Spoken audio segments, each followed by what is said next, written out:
Hello mga paps, kamusta kayo dyan? I hope you are all doing well. So, nangyari na ba sa Honda Smart Key nyo ito? Pagbukas nyo ng motor, nag-flash ng 5 beses yung key indicator sa dashboard. So, dapat din nangyayari yan. So, papakita ko sa inyo kung anong solusyon dyan, kaya stay tuned.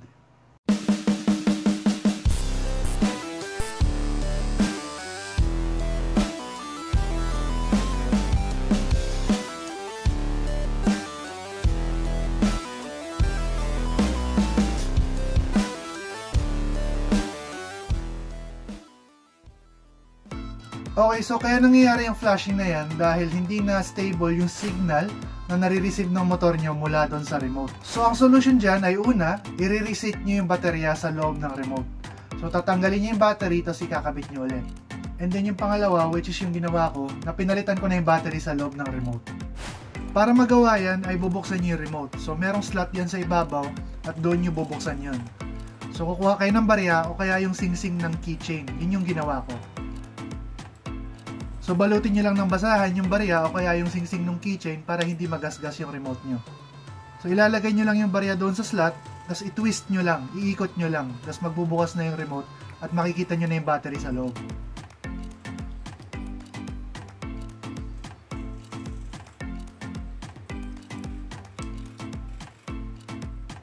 So ang battery na gamit itong remote natin ay CR2032.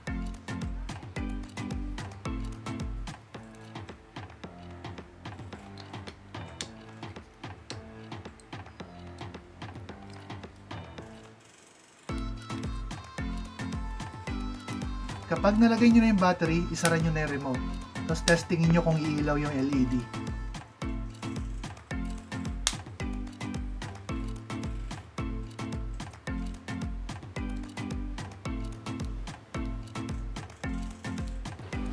Pagkatapos nun ay try nyo ulit i-start yung motor nyo. So dapat wala na yung flashing key indicator doon sa dashboard nyo. So yan ang solusyon doon sa key indicator problem na yan. So itong solusyon na to ay pwede sa mga Honda na may smart key system. So yung Click 160 natin, PCX 160, Airblade 160, ADV 160, pwede rin sa Click 150. Kaya wala tayong dahilan para sabihin na hindi maganda yung keyless system ng motor. Kasi itong Honda, bibigyan tayo ng indicator kapag malolobat na yung remote natin. So dapat attentive talaga tayo sa mga indicator na ganyan. So dapat napapansin natin agad yung mga yan. Ngayon kung talagang lowbat na yung remote ng motor nyo at kailangan nyo pa-start yung motor nyo, gagamitan nyo na ng code yan. So meron tayong video dito kung paano natin gagawin yun. Ngayon kung curious kayo kung ano yung bago sa Click 160 ko, o wala naman. Kinabitan ko lang ng kakaibang muffler tip cover para maiba naman. Kulay itim naman ngayon. So that's it mga paps. Kung may natutunan kayo sa video nito, please click the like button below. Subscribe na rin kayo, comment, and share. Kung umabot kayo sa part ng video nito, maraming salamat po sa panonood. Ako po si Mark, ride safe lagi mga paps, and kita-kits tayo sa daan. Peace out!